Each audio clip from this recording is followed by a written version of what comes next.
আপনারা নিশ্চয়ই অবগত আছেন, সম্প্রতি জনপ্রশাসন সংস্কার কমিশন যে কথাটি বলেছে যে 50% প্রশাসন ক্যাডারের জন্য সংরক্ষিত রেখে বাকি 50% ক্যাডারের জন্য উন্মুক্ত করবে ডিএস পুল। এটি যেহেতু সরকারের পদ, এটি কোনো ক্যাডারের পদ নয়। কিন্তু সম্প্রতি আমরা দেখতে পেলাম প্রশাসন ক্যাডার অ্যাসোসিয়েশন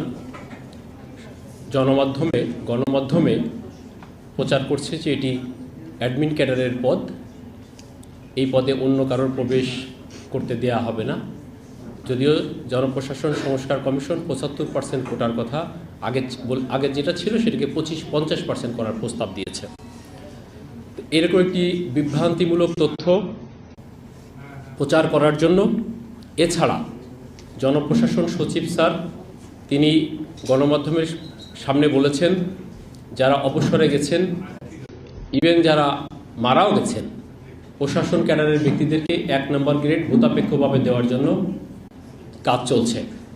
অন্য সকল ক্যাডারকে 4 নম্বর বা 3 নম্বর গ্রেডের মধ্যে আটকিয়ে রেখে একটি ক্যাডারের অবসরপ্রাপ্ত ব্যক্তিদেরকেও 1 নম্বর গ্রেডে দেওয়ার একটা সিদ্ধান্ত তারা নিয়েছেন। এছাড়া আন্তঃক্যাডার বৈষম্য নিরসন পরিষদ জনবান্ধব জনকল্যাণমুখী রাষ্ট্র ব্যবস্থা গড়ে তোলার জন্য যে প্রস্তাব দিয়েছে সে প্রস্তাবকে আমলে না নিয়ে এমনকি আন্তঃক্যাডার বৈষম্য নিরসন পরিষদের সাথে আলোচনা বেঁধে রেখে জনপ্রশাসন সংস্কার কমিশন গণমাধ্যমের সামনে যে প্রস্তাব উত্থাপন করেছেন তার প্রতিবাদে আন্তঃক্যাডার বৈষম্য নিরসন পরিষদ তার অন্তর্ভুক্ত 25টি ক্যাডারকে নিয়ে সভা করেছে এবং সেই সভায় কর্মসূচি দেওয়া হয়েছে। কর্মসূচিতে আগামী 24 তারিখ মঙ্গলবার সকাল 11টা থেকে দুপুর 12টা পর্যন্ত 1 ঘন্টা প্রজাতন্ত্রের ক্যাডার সার্ভিসের 25টি ক্যাডারের সকল কর্মকর্তা কলম বিরতি পালন করবে। শুধুমাত্র স্বাস্থ্যর সাথে যারা জড়িত তাদের ইমার্জেন্সি যে চিকিৎসা সেবা সেটি চালু থাকবে। 26 ডিসেম্বর 2024 বৃহস্পতিবার সকাল 11টা থেকে 12টা পর্যন্ত সকলে স্ব অফিসে কর্মস্থলের সামনেই মানববন্ধন কর্মসূচি পালন করবে।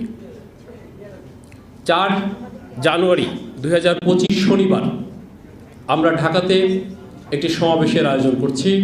সেই সমাবেশ পর্যন্ত আমরা আশা করব সরকারের সংশ্লিষ্ট সেক্টর আমাদের সাথে আলোচনা করে সরকারি প্রজাতন্ত্রের কর্মচারীদের এমন বিভেদ দেখতেও সুন্দর লাগছে না। আমরা চাই আলোচনা করে এদেশের সমাজ ব্যবস্থা রাষ্ট্র ব্যবস্থা যেন জনকল্যাণমূলক সেবামূলক হয়, প্রশাসকমূলক নয়। আমরা সেবামূলক প্রশাসন চাই। সে লক্ষ্যে 4 তারিখের মধ্যে যদি এটির কোনো সমাধান না হয় তাহলে 4 তারিখে আমরা আলোচনা সাপেক্ষে পরবর্তী কর্মসূচি ঘোষণা করব।